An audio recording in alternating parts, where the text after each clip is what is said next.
Well, we'll get you more on that in just a bit, but moving on. Nearly a year ago, Times Now exposed how 8 to 15% commissions were being offered in pushing defence deals. And once again, Times Now's investigations proved beyond doubt how the multi-crore scam was much more than choppers and was in fact a massive international arms scandal.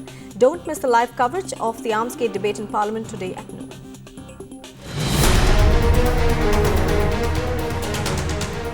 We exposed the irregularities in AgustaWestland deal 11 months ago. But then the government gave it a knee-jerk clean chit. 2 weeks ago, with the Italian government arresting Finmeccanica CEO, whose firm allegedly bribed former Air Chief SP Tyagi. Times Now opened an all-new can of worms.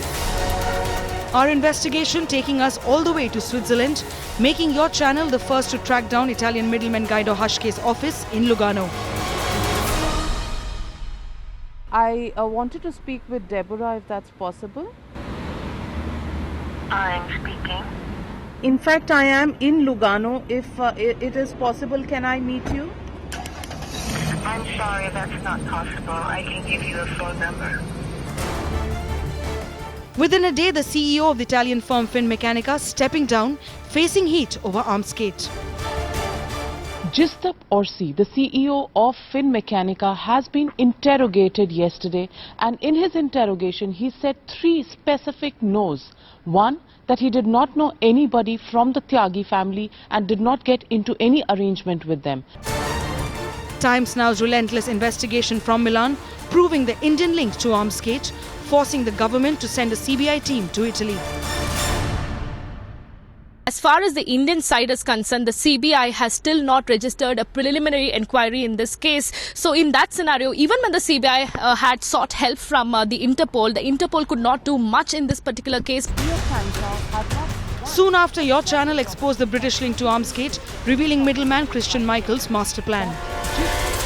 Italian investigators point out to a plot by Christian Michael to try and show payments from AgustaWestland as legitimate payments. AgustaWestland would have appointed Christian Michael as their agent for buying the junk helicopters. And in these exaggerated payments, the kickback trail would have been completely buried forever. And today, documents accessed by Times Now also reveal how missing middleman Guido Hashke was also working for subsidiaries of Finmeccanica, which were doing business with the Indian Navy. Hashke has been paid 58,000 euro by Otto Melara, a subsidy of Finmeccanica. Will Otto Melara clarify why he was paid 58,000 euro? Does it have anything to do with a deal Otto Melara is trying to do with the Indian Navy? Times Now first unravelled how Armsgate is not just limited to choppers, revealing that the tentacles of corruption were deep-rooted at every level. And today, with the Parliament all set to discuss the matter, the government will clearly have a lot to answer. Bureau Report, Times Now.